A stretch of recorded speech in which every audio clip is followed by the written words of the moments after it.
Title: My wife came back from a girls' night out one. She insisted was no guys allowed while I was fixing a pipe in the shower. I told her I needed to hop in immediately, but she aggressively pushed past me. Start: She came home late, laughing too loudly for someone sober. The front door clicked shut, heels tapping against the floor, perfume thick enough to choke me.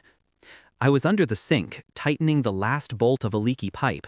My hands were wet, face damp, shirt clinging to me. I told her I needed the shower, urgent, immediate. She didn't listen. She shoved past me, her voice sharp. Later, I need it first. I froze at the aggression. It wasn't her tone, it was the force, the kind of force that hides guilt. "What's going on?" I asked. She didn't answer. She unzipped her dress with jerky fingers. It slid down. My chest hollowed. On her neck, faint bruises, uneven, careless, fresh. On her inner thigh, a mark I had not placed. My body went cold. My mind, colder. We had been together 12 years. High school sweethearts turned lovers, lovers turned husband and wife. I built her a life brick by brick. Every late shift, every saved penny, every choice I made for us. She was my center, my peace, or so I thought. The girls' nights had become frequent, the secrecy louder than her words. She always said no guys allowed, smiling like it was harmless. I believed her, trusted her, but trust is the easiest weapon to turn against a fool. That night, in the steam of the bathroom, the truth was naked. The bruises told me everything. I didn't rage, didn't scream. I simply watched, and I swore, silently, that she would not walk away from what she'd done. I began quietly, checking her phone when she slept, backing up messages, forwarding photos she thought deleted. The name appeared again and again. Daniel, a coworker, married, children.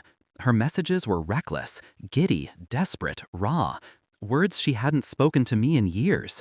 I saved them all, dated, timed, archived. Then came the finances. She had joint access to everything. I stripped it back, legally, quietly, transferred assets, secured my accounts, shifted properties into my name. She wouldn't notice until it was too late. I installed a small camera in the hallway, another in the car. Within weeks, I had videos, her sneaking out, climbing into his vehicle, kissing him before even leaving the street. Each clip, each image became a nail in her coffin. The hardest part was pretending. Every breakfast smile, every goodnight kiss, every I love you. I mirrored them back, calm, steady, waiting. Inside, I was already gone, already sharpening the blade she would never see. The plan was simple: destroy her lies in front of everyone who mattered.